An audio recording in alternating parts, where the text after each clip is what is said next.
اعوذ باللہ من الشیطان الرجیم، بسم اللہ الرحمن الرحیم۔ السلام علیکم ناظرین، آپ کا ہوسٹ فیصل عزیز بٹ۔ ناظرین، آپ کو پتہ ہے کہ ماضی دور میں ایک نگران وزیر اعظم آئے تھے، وہ غیر ملکی شہریت کے حامل تھے، ان کا نام تھا معین قریشی۔ اب آپ یہ کہیں گے کہ میں یہ آپ کو بات کیوں سنا رہا ہوں؟ میں آپ کو اس لیے سنا رہا ہوں کہ ابھی ایک نئی خبر سامنے آئی ہے، ابھی میں نے کہا آپ تک پہنچا دوں کہ ہمارے نئے نگران وزیر اعظم انوار اللہ کاکڑ صاحب بھی برٹش نیشنل ہیں، اور ان کی نیشنلٹی برطانیہ کی ہے، وہ ڈویل نیشنل ہیں۔ اگر آپ ڈویل نیشنل ہیں تو آپ قومی اسمبلی کا انتخاب نہیں لڑ سکتے، آپ سینٹ کا انتخاب نہیں لڑ سکتے۔ اگر آپ سینٹ یا قومی اسمبلی کا انتخاب نہیں لڑ سکتے، صوبائی اسمبلی کا انتخاب نہیں لڑ سکتے، تو اس کا مطلب یہ ہے کہ آپ وزارت عظمیٰ کے منصب پر بھی فائز نہیں ہو سکتے۔ اگر آپ فائز نہیں ہو سکتے تو پھر یہ تقرری جو ہے اس پہ شاید ارباب اختیار کو غور کرنا ہوگا۔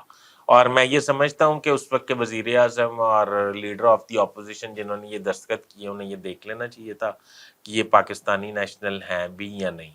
وہ اتنے تابعداری میں اور اتنے مطلب عجلت میں دستخط کر رہے تھے کہ انہیں یہ بھی نہیں پتہ کرنا، انہوں نے کوشش کی کہ یہ نیشنل بھی ہیں پاکستانی کے نہیں۔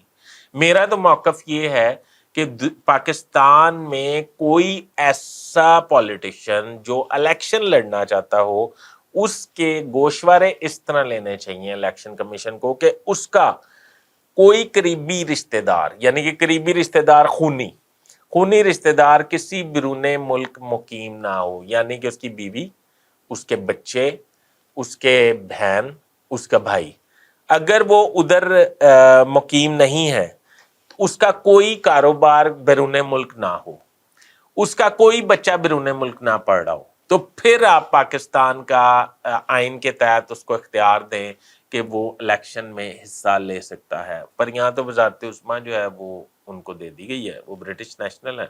ناظرین، یہ خبر آئی تھی، میں نے کہا آپ تک پہنچا دوں۔